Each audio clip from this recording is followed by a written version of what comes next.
Capítulo 3: Método, teoria e fato. O mundo, na sua infinita grandeza e dinâmica de evolução, tem estimulado e desafiado a inteligência humana para estudar-lhes os vários aspectos, acontecimentos, fenômenos e etc. Ele é o objeto geral de todas as ciências que têm em seu conjunto como objetivo o conhecimento total do universo, cada uma estudando-lhes determinados aspectos. A botânica encarrega-se das plantas, a zoologia dos animais, a sociologia estuda a sociedade e assim por diante, investigando-lhes as partes para o entendimento de todo o universal. No entanto, não é possível entender e conhecer o mundo por magia, adivinhação, truque ou sonho. Entendemo-lo pelo estudo sistemático, pelo trabalho, utilizando-se instrumentos apropriados. Porém, não bastam esses meios de sondagem para a obtenção do conhecimento.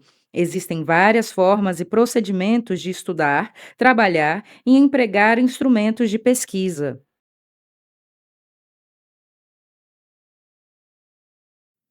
A maneira como o homem usa esses meios para desvendar o conhecimento é chamado método.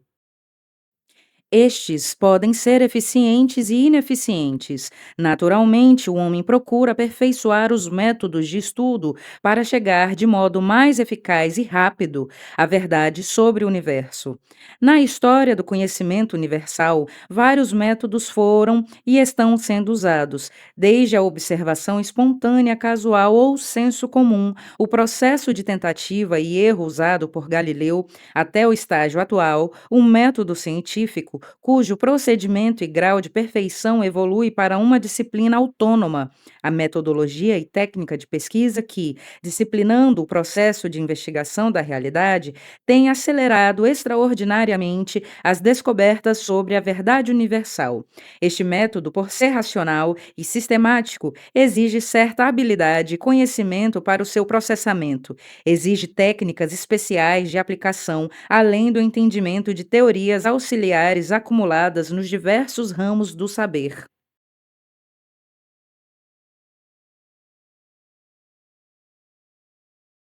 Como se vê, não é uma mera observação ao acaso. Sua prática requer conhecimento especializado, daí ser chamado método científico, o que leva a se distinguir da observação espontânea ou casual, usada nos primórdios da investigação como único procedimento disponível. O amadurecimento e progresso constante de qualquer ciência estão intimamente relacionados com o desenvolvimento do método científico. Para melhor discussão do assunto, faz-se necessária conceituar a metodologia e técnicas de pesquisa. Metodologia de pesquisa. O conceito desta expressão está contido nas palavras metodologia e pesquisa. A primeira é uma combinação de duas outras, ambas derivadas do grego método e logia. Método significa organização, sistematização. Logia quer dizer estudo sistemático. Pesquisa, por sua vez, significa procura, investigação. Metodologia de pesquisa é, portanto, o estudo ou investigação sistemática. É um meio racional de obtenção do conhecimento. Este conceito, porém, levanta uma questão. Objetivamente, o que é possível a metodologia de pesquisa estudar dentro da realidade universal? Todo e qualquer aspecto da natureza e da sociedade, desde os grandes problemas aos mais triviais, é possível estudar, por exemplo, letra a delinquência juvenil, suas causas e efeitos. Letra B. A distância socioeconômica das classes num sistema social como indicador do desenvolvimento. Letra C. O perfil de demanda global de uma economia, também como indicador do desenvolvimento. Letra D. A participação das organizações de mudança no processo produtivo de uma sociedade para medir a eficiência de seu trabalho. Letra E. A influência de uma universidade no desenvolvimento de uma região. Letra F. Os fatores da produtividade agropecuária a fim de melhor intervir na produção do setor primário. Letra G. genericamente, uma infinidade de problemas em todas as áreas do conhecimento constitutivas da realidade universal. Letra H. A intervenção imperialista na cultura dos países periféricos.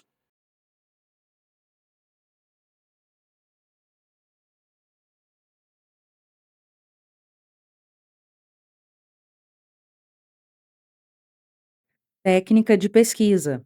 É a parte da investigação sistemática que trata de todos os aspectos necessários ao processamento e aplicação prática dos métodos de investigação. É a fase mais dinâmica da pesquisa em que se utilizam da melhor maneira possível os instrumentos, recursos e teorias disponíveis na realização de um processo de investigação, tendo-se como principais atividades: letra A, elaborar um projeto. Letra B, construir modelo de pesquisa, determinar variáveis, definir hipóteses e testes estatísticos. Letra C, determinar medidas de análise de dados. Letra D, elaborar questionários, formulários e experimentos. Letra E, fazer observações sistemáticas, levantamento, inventário, entrevista e etc. Letra F, registrar, manipular e interpretar dados. Letra G, estabelecer conclusões lógicas derivadas dos dados da observação. Letra H, elaborar relatórios, fazer generalizações. Letra I, definir leis que expliquem os fenômenos estudados.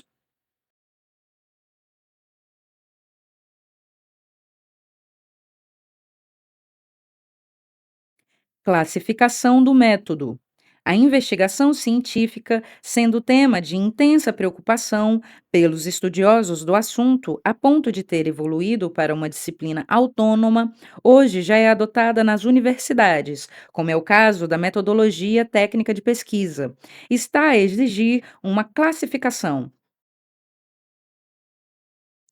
Essa exigência deriva-se não só de sua própria evolução, mas também do desenvolvimento científico nos vários setores da realidade, bem assim como o procedimento didático para maior flexibilidade do seu questionamento e compreensão. Tentamos aqui focalizar um singular esboço de classificação com um objetivo puramente didático, voltado para o seu conceito e entendimento. Esboço fundamentado em sua evolução histórica, que vai desde o senso comum, o método metafísico da antiguidade, passando pela lógica formal até a lógica dialética com Hegel, Marx e Engels. Aceita essa alternativa histórica na análise do assunto, consideramos que o método científico está enquadrado no seguinte esquema de classificação: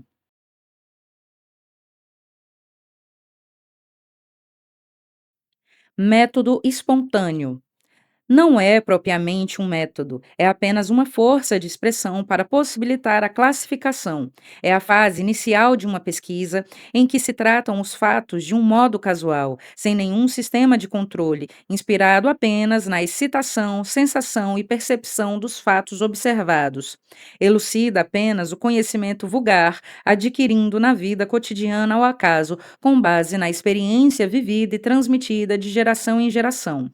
Deu ao homem, muito antes de adquirir o conhecimento científico, as percepções úteis, indispensáveis à sua sobrevivência. Através dele, descobriu o calor, fogo, o machado, o clima, previu a chuva, enfim, obteve os elementos indispensáveis ao salto para o saber científico.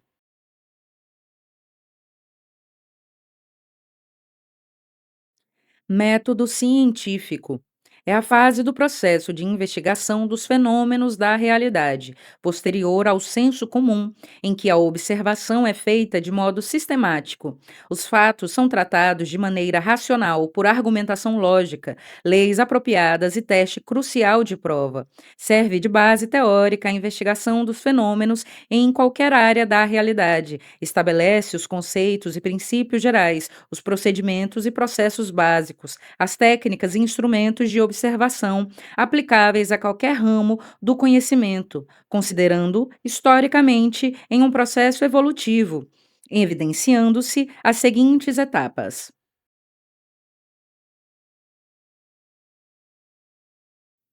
Método metafísico. Ao contrário da dialética, pressupõe as coisas feitas em definitivo, imutáveis, eternas, absolutas. Ignora o movimento e as transformações dos objetos, dos fenômenos, dos acontecimentos em favor do repouso, do idêntico.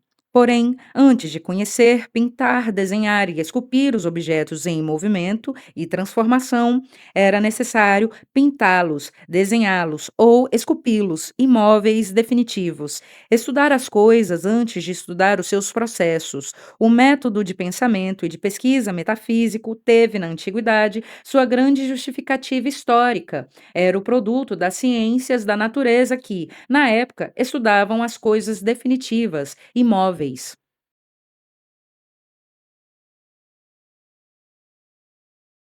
Método formal. Opondo-se à dialética, é o sistema cuja lógica tem por objeto o estudo dos princípios e regras que o pensamento deverá seguir na busca da verdade, abstraindo os fatos do contexto da realidade. Fundamenta-se nos seguintes princípios básicos: princípio da identidade. Uma coisa é idêntica a si mesma. A é A. Uma planta é uma planta. Um animal é um animal. Princípio da não contradição. Uma coisa não pode ao mesmo tempo ser ela mesma e seu contrário. Uma planta não é um animal. Um animal não é uma planta. A não é não há. Princípio do terceiro excluído. Entre duas coisas contrárias, não há lugar para uma terceira. Ser animal ou vegetal, não há lugar para uma terceira possibilidade. Se há e não há são contrários, determinada coisa é há ou não há. Princípios da indução. Procura levantar da realidade observada uma lei geral a partir da observação de fenômenos particulares, considerando observação, coleta de dados, análise quantitativa de dados, levantamento de hipóteses, veracidade da hipótese, definição de uma lei pela confirmação da hipótese. Princípio da dedução. É de raciocínio inverso à indução. Procura levantar da realidade observada uma lei particular de uma geral na qual está inserida. Considera os aspectos uma regra geral, o fato que deseja verificar, um princípio racional que norteia o pensamento.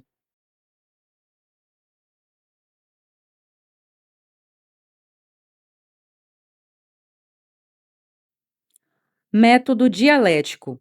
Contrariamente à metafísica, o método dialético é uma maneira dinâmica de interpretar o mundo, os fatos, os acontecimentos e as ideias historicamente em sua evolução, nascimento e morte. Estabelece as leis mais gerais, que impulsionam os movimentos e as transformações dos fenômenos da realidade na análise da dinâmica universal, consubstancialmente em quatro leis básicas. Lei da ação recíproca e da conexão universal. Concebe o mundo como um conjunto de objetos, fenômenos e processos em interação, em cadeia. Tudo se relaciona numa ação recíproca e numa conexão universal. Lei da transformação universal e do desenvolvimento. Explica o movimento como a expressão da existência da matéria.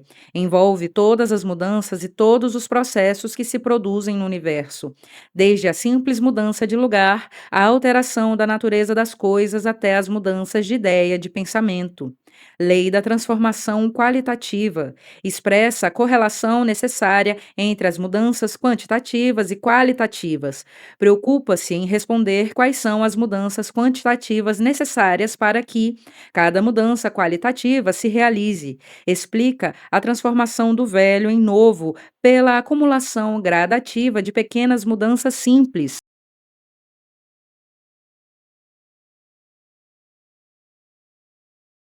condicionando o movimento universal da matéria, criando novos fenômenos, novos acontecimentos, nova realidade natural e social. Por exemplo, a flor em fruto, o capitalismo em socialismo.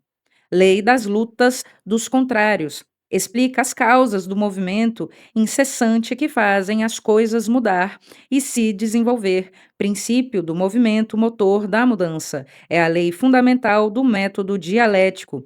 Expressa a contradição entre os fenômenos da natureza e da sociedade, refletindo seus efeitos em mudanças qualitativamente novas. Exemplo: contradição entre força da coesão e repulsão.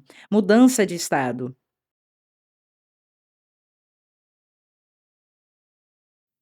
Métodos especiais. Estudo especificamente todos os métodos aplicados à investigação de determinado ramo do conhecimento a partir dos fundamentos, leis, princípios do método científico, considerando as diversas áreas da realidade. Métodos das ciências sociais. Analisa os métodos aplicados à investigação de todos os campos sociais, tais como sociologia, economia, antropologia, psicologia, política e etc.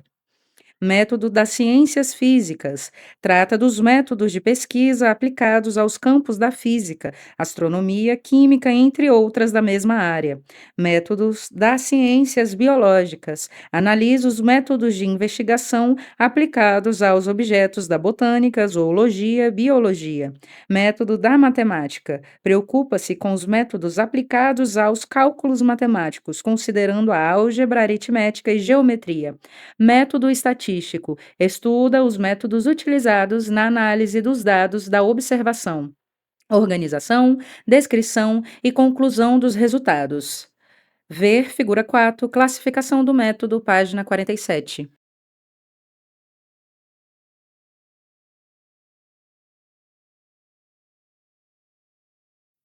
Teoria e fato na investigação. A sabedoria popular geralmente os concebe como opostos. Teoria é confundida com especulação, permanecendo especulação até ser provada. Fato é aquilo que existe de mais verdadeiro, definitível, inquestionável, autoevidente. Quando a teoria for provada, então se torna fato e a ciência só a ele se refere.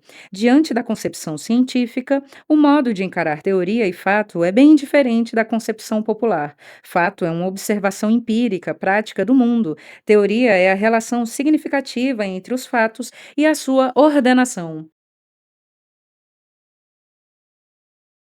Sistemática na definição do conhecimento sobre determinados aspectos da realidade. Resumidamente, teorias são conceitos, classificações, correlações, generalizações, princípios, leis, regras, teoremas, axiomas e etc. Do exposto, conclui-se que: letra A.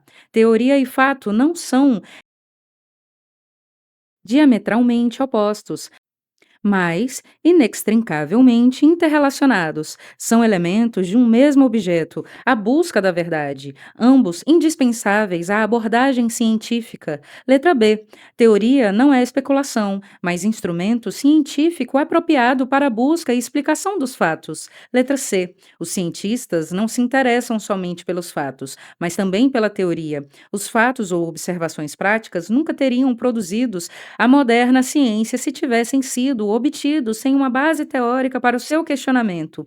Um cientista poderia empregar a força física para desgarrar um navio, no entanto, seria mais rápido e prático se empregasse seu conhecimento teórico na construção de um guindaste para descarregá-lo.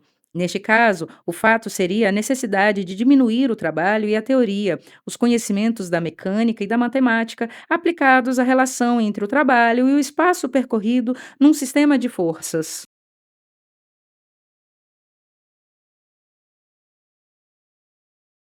Deste modo, não podemos pensar em fato sem teoria, nem em teoria sem fato, muito menos se opondo ao contrário. Vemo-los interrelacionados, formando uma integração simbiótica na busca e explicação da verdade para o desenvolvimento da ciência. Sem a existência de um princípio material, de uma base objetiva de análise, isto é, sem fato, não poderia haver ciência pela ausência dos fundamentos de sua essência, sem conceitos, generalizações, leis e etc. Isto é, sem teoria não poderia haver conhecimento científico. A ciência não poderia apresentar previsões. Sem previsões não haveria controle do mundo para o seu estudo e, consequentemente, não haveria o saber. Papel da teoria. A teoria, como elo de ligação entre os fatos e sua ordenação sistemática, é um instrumento indispensável à investigação científica no processo de uma pesquisa e desempenha os seguintes papéis: orienta os objetos da ciência. Em qualquer área da realidade, há uma infinidade de fatos a serem estudados. Cada ciência, no entanto, focaliza sua atenção dentro de determinados aspectos, estudando os fenômenos mais importantes, explorando uma amplitude limitada das coisas e ignorando ou fazendo suposições sobre outras. Torna-se, portanto, indispensável a função da teoria na orientação dos princípios objetos da ciência. Nesse sentido, tem como funções fundamentais: letra A. Restringir a amplitude dos fatos a serem estudados em cada campo do conhecimento. Na botânica, por exemplo, orienta suas investigações mais para as plantas úteis. Letra B.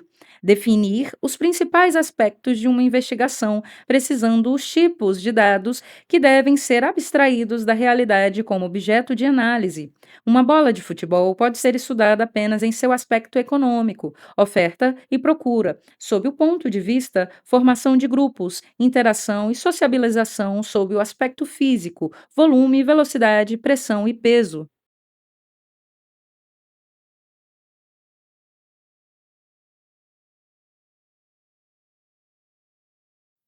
Oferece um sistema de conceitos. Um fato não é somente uma observação prática ao acaso, é também uma afirmação capaz de representá-lo. O conceito é uma representação literal, simbólica do fato. É um vocábulo ou tempo em que substitui em sua ausência. É como que o seu pronome. No estudo da realidade, há necessidade de sistemas conceituais que expressam os fenômenos de cada área do saber. Para conhecer o mundo nos diversos campos, cada ciência utiliza seu próprio sistema de conceitos. Neste sentido, a teoria como conceito diante do método científico tem como principais papéis: letra A. Representar os fatos emitindo sua verdadeira concepção. Exemplo: velocidade, classe social, status, delinquência juvenil, marginalidade, átomo, inflação. Letra B. Fornecer um universo vocabular científico próprio de cada ciência, facilitando a compreensão dos fenômenos e a comunicação entre os cientistas. Como poderíamos estudar o processo econômico se não houvesse uma terminologia própria da economia? Que inestimáveis serviços nesse campo nos prestam os conceitos oferta e procura. Letra C. Expressar uma relação entre os fatos estudados. A velocidade média subentende uma relação entre espaço percorrido e tempo.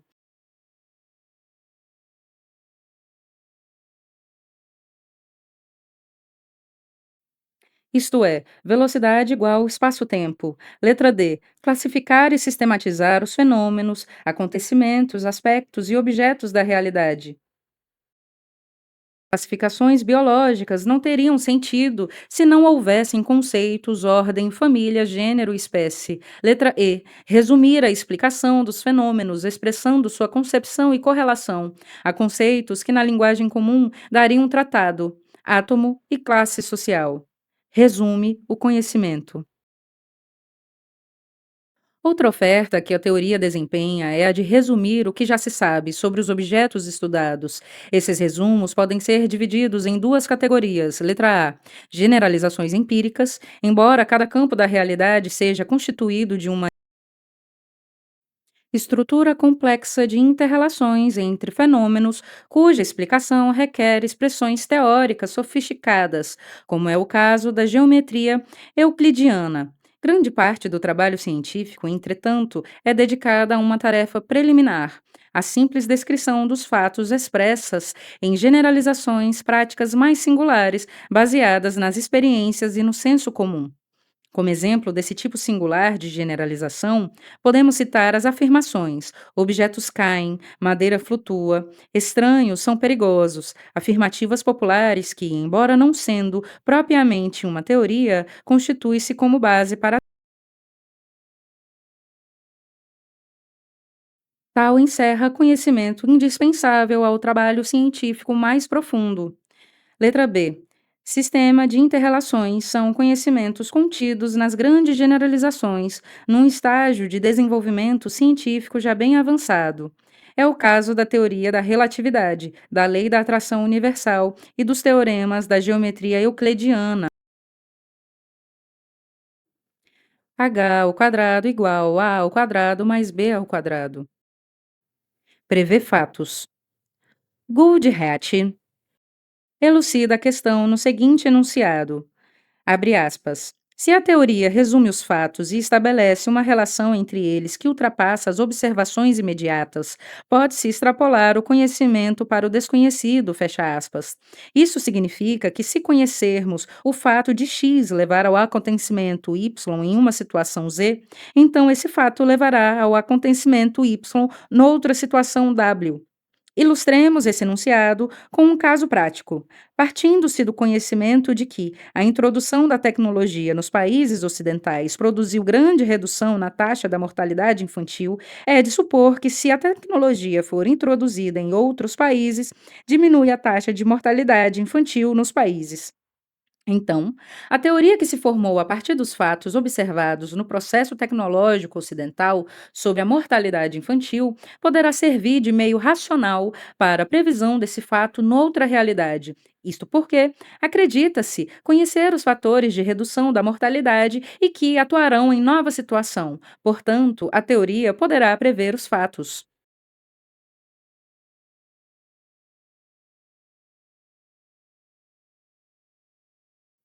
Indica lacunas no conhecimento. Se a teoria resume os fatos conhecidos e prevê fatos que não foram ainda observados, deve também indicar áreas que não foram ainda exploradas, sugerindo onde nosso conhecimento é deficiente. Para tanto, é necessário que, em qualquer investigação, o pesquisador conheça a teoria existente. Não é razoável uma pessoa analisar o desconhecido no campo da administração se não conhece a sua teoria. Estudando-se os conhecimentos teóricos sobre o comportamento criminoso e suas causas, verificou-se que a teoria existente só se referia aos crimes mais comuns: assassinatos, incêndio proposital, roubo, latrocínio e etc. Percebeu-se ainda que a sua orientação se dirigia quase que exclusivamente para os crimes cometidos pelo proletariado. Quase nenhuma atenção era dada aos desvios da burguesia reacionária, os white collar. Esse fato levou à identificação de uma grande lacuna no conhecimento do comportamento criminoso. Novos estudos abriram, a partir daí, outras perspectivas para o conhecimento da criminologia. Muitas outras investigações passaram então a ser feitas nessas áreas, com base nas lacunas identificadas: alienação, tortura, assassinato de trabalhadores comprometidas com a filosofia da libertação.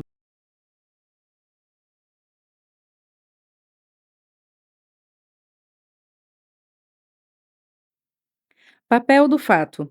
Teoria e fato, como podemos observar, estão em constantes interações para o progresso da ciência.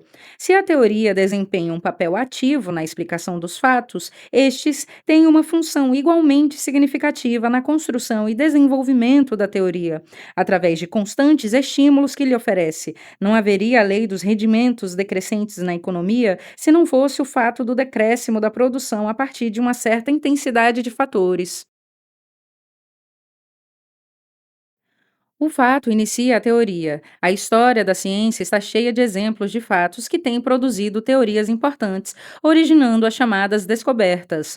A teoria dos antibióticos foi iniciada a partir da verificação acidental de que Penicillium fungus inibe o crescimento das bactérias. Por outro lado, iniciou-se os primeiros enunciados teóricos sobre o diabetes, quando da observação de que a extirpação do pâncreas do cão era acompanhada por sintomas desse mal pela ausência de insulina. Os fatos, como se vê, podem ser a base original de uma teoria. Não obstante, diga-se de passagem que os fatos não falam por si. Nem todos os pesquisadores são capazes de responder ao desafio dos fatos com uma descoberta. Estes podem servir de base objetiva na construção de uma teoria, porém, somente quando o pesquisador se mantém atento às possíveis correlações entre os dois. Reformula e rejeita teorias. Os fatos, como objeto de investigação, são a base dialética que inspira a formulação da teoria. No entanto, não levam a conclusões teóricas completas e definitivas, daí produzirem constantemente novas situações que, a cada dia, vão surgindo na realidade. Consequentemente, qualquer teoria, como expressão funcional das observações a que se refere, é possível de modificação. As observações cotidianamente vão sendo acumuladas investigadas, novos fatos registrados. Paralelamente, novas teorias vão sendo criadas, reformuladas ou rejeitadas, procurando incluir os fatos novos que não se ajustam às antigas bases teóricas, exemplificando a teoria do suicídio baseada na psicopatologia, clima, raça e nacionalidade. Não resistiu à influência de novos fatos, sofrendo constantes mudanças. Durkheim construiu sua nova teoria focalizando uma tipologia de crimes, tendo como causa básica a desorganização social e pessoal. A realidade ainda hoje resiste a essa concepção. Outro exemplo da influência dos fatos é a rejeição da teoria biológica, sangue mau e raça, na explicação da delinquência juvenil, diante da explicação baseada em causas sociais, miséria, por exemplo.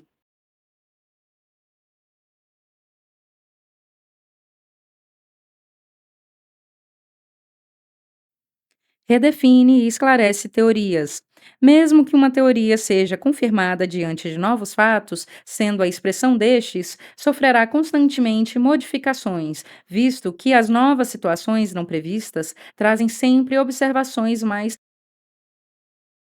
pormenorizadas do assunto discutido, levando a conclusões novas não contempladas pela antiga teoria. Esta explica apenas os fenômenos bem mais gerais, não inclui a previsão de aspectos particulares. Surgem, então, hipóteses específicas que, analisando as particularidades dentro do contexto da teoria geral, levam a interferências novas, cuja explicação, embora confirme a teoria, força a sua redefinição e esclarecimento, renovando-se e consolidando-a. Um exemplo prático seria a redefinição da seguinte teoria: quando indivíduos da zona rural se transferem para o meio urbano, sofrem um apreciável aumento na desorganização pessoal. Essa teoria não prevê os fatos que levam à desorganização, como queda de fertilidade, aquisição de novos hábitos, habilidade, costumes e valores. Esses fatos, sendo elementos da desorganização prevista pela teoria, levam-na à sua redefinição e esclarecimento.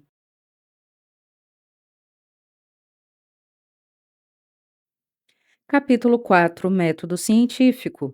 Método científico é a investigação organizada, observação sistemática dos fenômenos da realidade universal através de uma sucessão de passos orientados por conhecimentos teóricos, buscando explicar as causas desses fenômenos, suas correlações e aspectos ainda não revelados que interessam mais de perto a um determinado ramo do saber.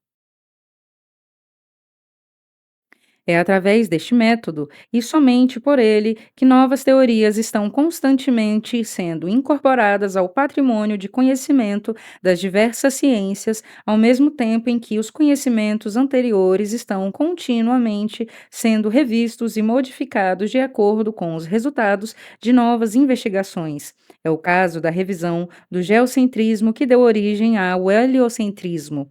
A característica essencial do método científico é o controle rigoroso de suas observações por meio de experimentos planejados e pelo uso de teorias apropriadas, assentadas em certos fundamentos da lógica formal e dialética, na explicação dos fatos. Ele é, fundamentalmente, o mesmo para todas as ciências, serve de base para a investigação em qualquer campo da realidade. Então, é razoável esperar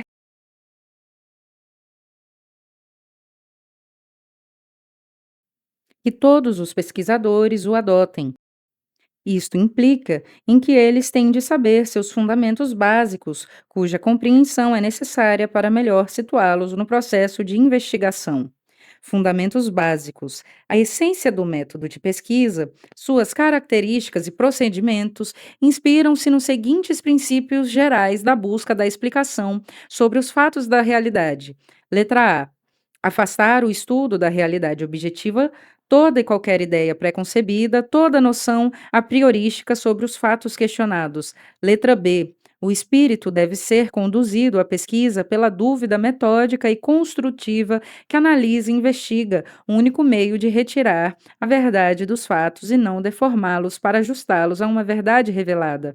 Letra C. Efetuar indagação e buscar a prova por meio da observação controlada, cujo procedimento metodológico seja capaz de dar uma resposta satisfatória à dúvida sobre o fenômeno investigado.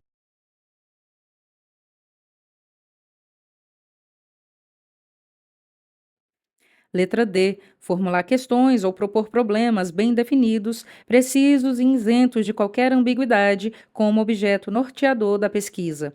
Não haverá resposta científica a um problema formulado de modo não sistemático. Veja capítulo 6, página 115 a 125.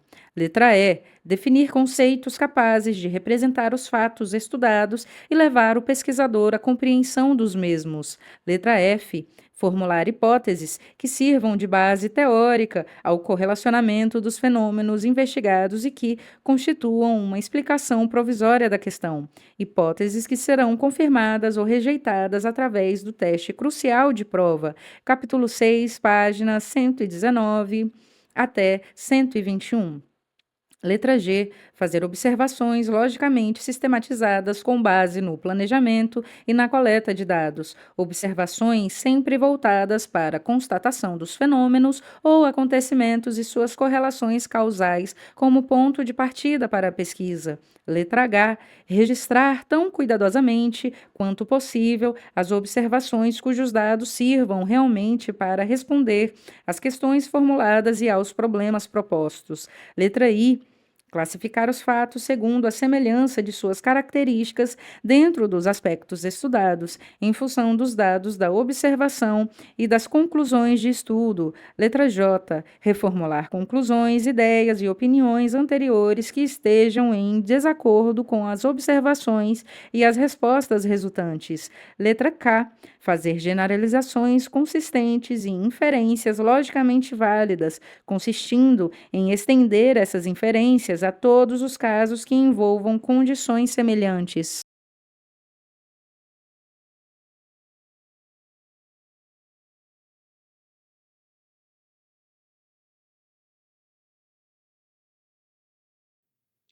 Letra L. Fazer previsões, isto é, antecipar afirmações que, dadas certas condições, é de se esperar que surjam os fenômenos definidos na pesquisa. Letra M. Princípio da identidade. Uma coisa é idêntica a si mesmo. A é A, não pode ser não A. Um vegetal é um vegetal, não pode ser um animal. Letra N. Princípio da não contradição. Uma coisa não pode a um só tempo ser ela mesma e ou seu contrário. Há não é não há. Um sal não é um ácido. Letra O. Princípio do terceiro excluído.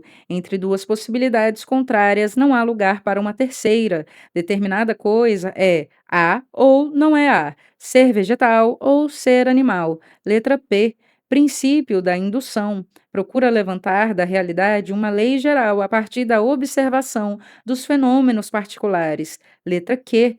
Princípio da dedução. Procura levantar da realidade uma lei particular a partir de uma lei geral. Letra R. Lei da ação recíproca e da conexão universal. Analisa os fenômenos em inteiração, concatenados entre si e em relação com o meio em que estão inseridos. Letra S.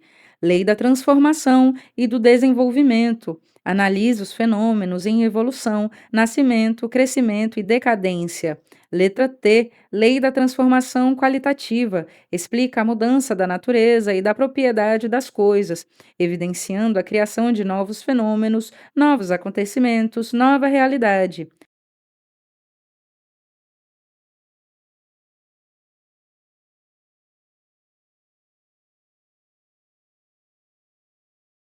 Letra U. Lei da luta dos contrários. Evidencia a causa das mudanças, explica a razão das transformações da natureza e na sociedade. Como proceder para levar a bom termo uma pesquisa controlada ou experimental prevista pelo método científico? Para isto, é necessário que se parta de uma pressuposição lógica, hipótese, que consubstancie uma relação específica entre fenômenos, de tal maneira que essa relação possa ser empiricamente verificada, isto é, deve ser demonstrada, praticamente, se a hipótese é ou não provável. O procedimento básico dessa demonstração é planejar rigorosamente a pesquisa, de modo que, baseada nos resultados da observação, a lógica aplicada aos dados aceite ou rejeite a hipótese. Isto exige controle rigoroso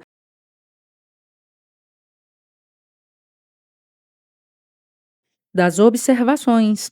Um aspecto básico do planejamento da pesquisa é projetá-la de maneira a permitir derivar conclusões. Para tanto, John Stuart Mill fundamentou as bases da pesquisa experimental nos procedimentos da lógica formal, a seguir exemplificados. Concordância positiva, quando em duas ou mais situações de um determinado fenômeno Z existe um e somente um fator em comum, então esse fator pode ser considerado como causa do fenômeno. Ilustremos graficamente este procedimento metodológico na figura 5, onde temos a situação X e Y englobando os fatores A, B, C, D e E. Sabemos que ambas as situações A, B, C e C, D, E têm o fator C e cada uma produz o fenômeno Z. Deveremos concluir que C e Z se relacionam como causa e efeito, como base na lógica formal. Veja a figura 5, página 58. Consideramos a lógica da concordância positiva aplicada a um caso prático. Suponhamos que o fenômeno cuja causa desejamos determinar seja a tuberculose e que admitimos pelo senso comum como suas prováveis causas os fatores contidos na situação na figura 6. Veja a figura 6, página 58. Vantagens. Embora esse procedimento tenha sua limitação, é de importância na investigação, visto que controla a observação, dirigindo-a para o raciocínio científico com base na aplicação da lógica formal. Letra A. Ajuda a eliminar vários fatores irrelevantes naturalmente com risco de erros. Letra B. Simplifica notavelmente as variáveis do problema de pesquisa, pela seleção de fatores provavelmente relevantes. Letra C. Elimina fatores estranhos à correlação, procurando deixar apenas um, o C, que poderá ser a causa do Z. Desvantagens. Se existem vantagens nesse método, as limitações são também igualmente manifestadas. Consideram-se como desvantagens as seguintes: letra A. Alguns fatores podem deixar de ser considerados, embora muitas vezes sejam de grande importância, como causa do fenômeno estudado. Letra B. É possível que C opere somente quando estão presentes há outros fatores. Um exemplo. A fumagina só ataca a planta na presença de Homoptores, seu elemento simbiótico. Letra C. O fenômeno Z poderá ter uma causa diferente de cada um dos fatores considerados. Chegou-se à conclusão, em pesquisas anteriores, que a poeira das fábricas é a causa da tuberculose. Conclusão não verdadeira, pois já existe demonstração que a causa é subnutrição nos bairros pobres que são atingidos pela poeira. Letra D. É apenas um meio razoável de disciplinamento lógico da pesquisa, um instrumento válido na busca da verdade. Entretanto, nenhuma pesquisa que para nesse ponto satisfaz, visto que não proporciona uma prova adequada.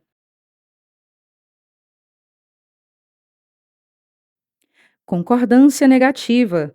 Quando em duas ou mais situações de um fenômeno Z, um fator C está ausente em ambas situações e essa ausência é acompanhada pela falta do fenômeno, podemos supor uma relação causal entre o fator C e o fenômeno Z. A ilustração gráfica deste método encontra-se na figura 7, onde temos as situações X e Y constituídas dos fatores A, B, não C, D e E. Se sabemos que ambas situações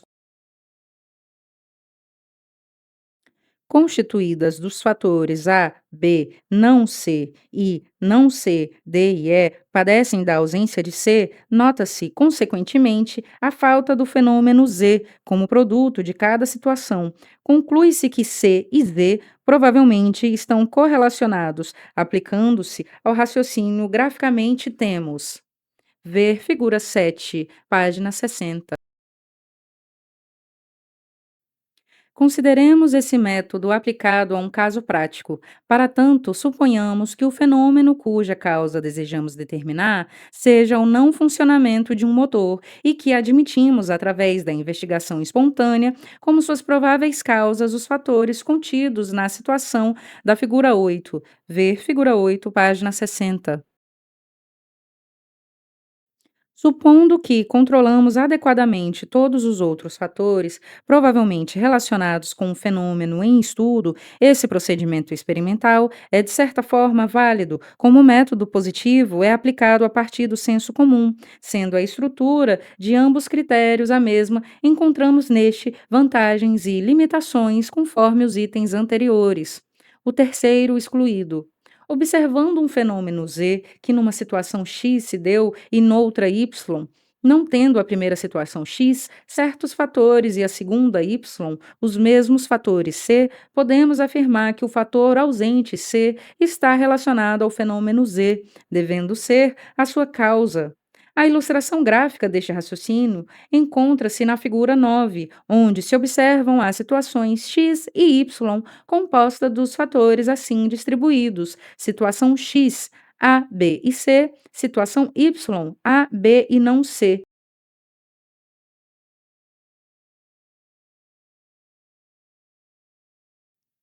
Se sabemos que o fenômeno Z na situação X se deu na situação Y, não tendo o caso Y, os mesmos fatores de X menos C, então conclui-se que C e Z provavelmente estão correlacionados. Graficamente, resulta ver figura 9, página 61.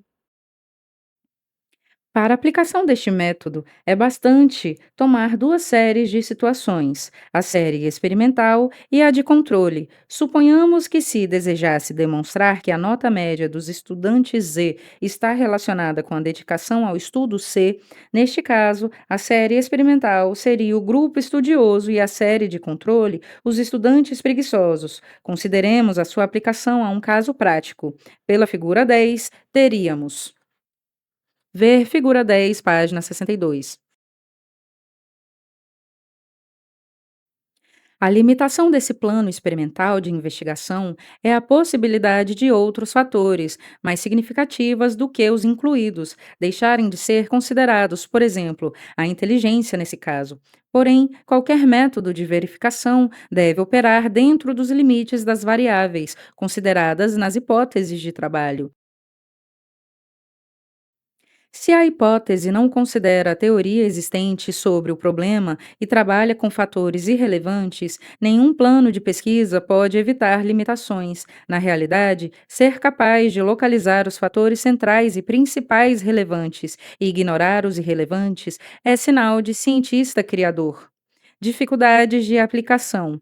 A aplicação do método científico à investigação dos fatos leva o pesquisador a duas dificuldades de ordem geral: o problema de evitar as pré-noções e o da representatividade dos fatos observados. O problema das pré-noções, embora muitos estudiosos tendem a evitar as pré-noções e pratiquem essa atitude nos seus estudos a fim que elas não interfiram nos resultados da pesquisa, mascarando-os, temos de reconhecer as dificuldades de eliminar a influência desse fator negativo.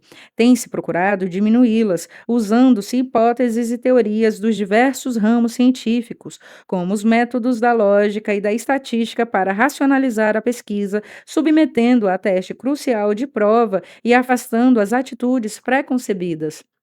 Entretanto, o problema não depende só de medidas racionais de inquérito. O pesquisador não está sujeito a concepções arraigadas em sua mente. É preciso que, paralelamente à sistematização, sua necessidade e capacidade de aceitar novas ideias para aumentar seu conhecimento teórico sejam postos à prova como meio de diminuir essas dificuldades. Tudo isso dependerá de uma série de circunstâncias, tais como.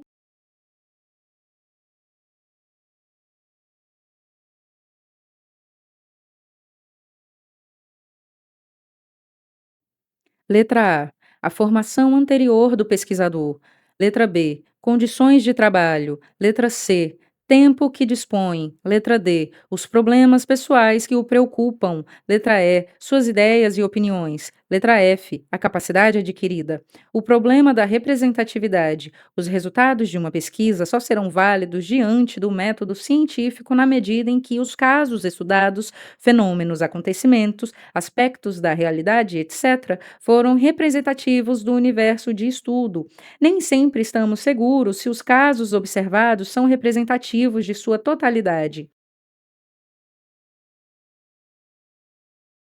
Impõe-se, portanto, a máxima cautela na formulação de generalizações a partir dos resultados alcançados, sem prévio reconhecimento de sua representatividade. Para isto, o investigador deve estar familiarizado com os métodos estatísticos em seus vários setores de aplicação, como instrumento de verificação do grau de representatividade da amostra de uma população no estudo da determinada área da realidade universal.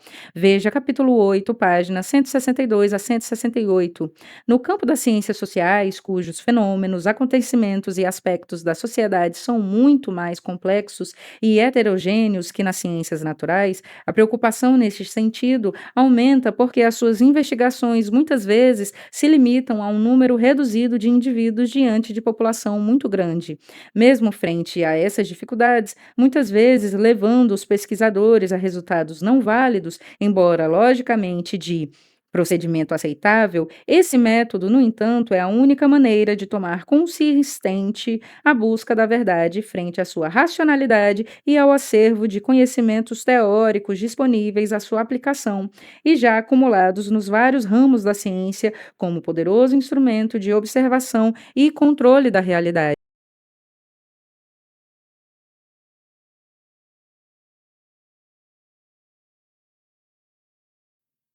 Método espontâneo. A investigação controlada pressupõe a existência de outro procedimento de inquérito na busca do conhecimento. A investigação espontânea, o senso comum, que todo indivíduo humano realiza a todo instante em sua vida, observando tanto os aspectos físicos, biológicos como sociais, tanto com relação às questões triviais, rotineiras, quanto às questões importantes. Nogueira, 50, página 38. Observar as seguintes características principais deste procedimento, dessa observação. Letra A. É casual, foge à sistematização e ao controle, não desobrigando-se de pré-noções que levam a mascarar os fatos em que, em vez de estudá-los objetivamente, o indivíduo ordinariamente não separa com nitidez o que resulta da observação e o que provém de suas convicções e expectativas, o que foi constatado do que foi indeferido. Letra B. Atração pelo excepcional. A atenção do indivíduo é atraída pelo pitoresco excepcional, enquanto o ordinário e comum frequentemente passam despercebidos. Letra C. Ausência de anotações. Na investigação espontânea, geralmente o indivíduo não faz anotações ou registros.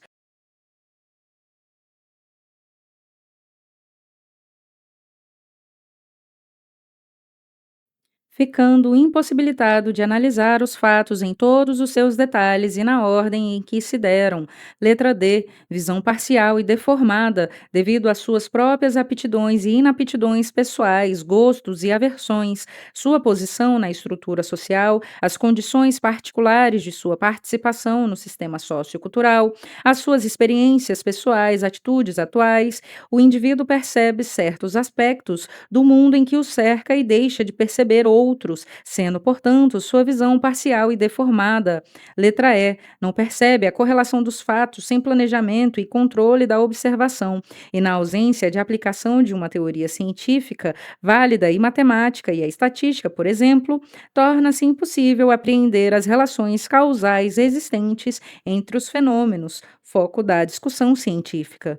Letra F. Observação espontânea ou informal frequentemente dá ao indivíduo a impressão de saber muito mais do que realmente sabe. Prioriza o doutor ignorante, marginaliza o ignorante sábio.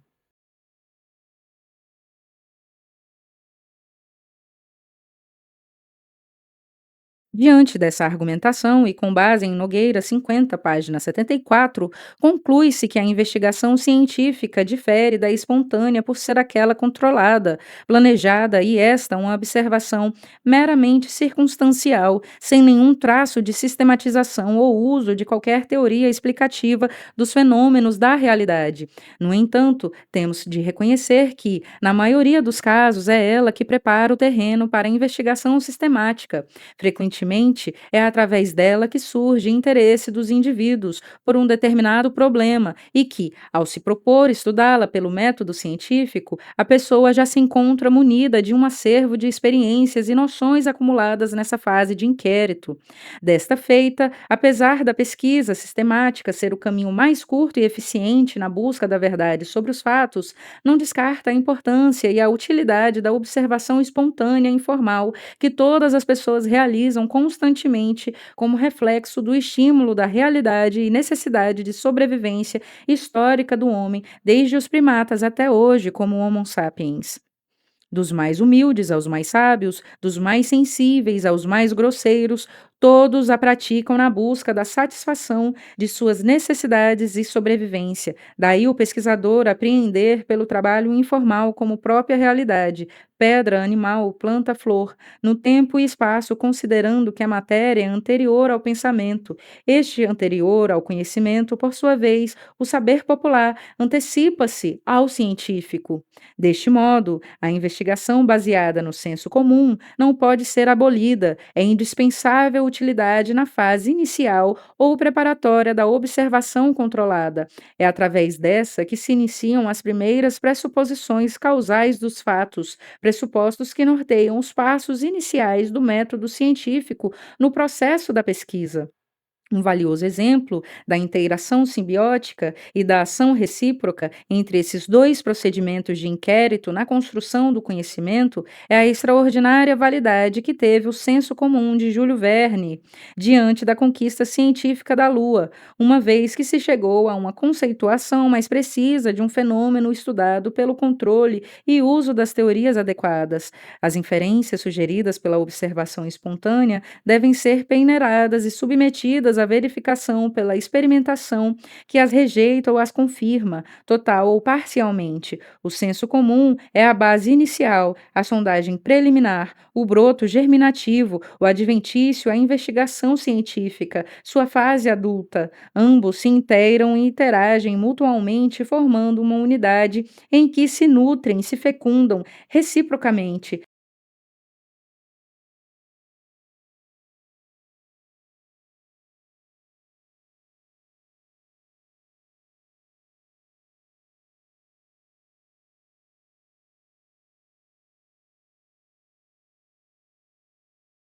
Para o parto vital do conhecimento, o método sistemático substitui e prossegue a tarefa de inquérito e explicação da realidade, legitimando ou refutando os pressupostos do senso comum. Este dá os primeiros passos, desbrava e tenta descobrir a verdade, emitindo conclusões toscas. Partindo daí, um método científico depura, cristaliza, lapida essas conclusões em busca de um conhecimento mais fidedigno, conceitos, leis, teoremas, axiomas. O primeiro colhe sem distinção, o segundo separa o joio do trigo, o que é falso do que é verdadeiro. Porém, sem o joio não se distingue o trigo e vice-versa. Ambos fazem parte da mesma colheita, a descoberta da verdade.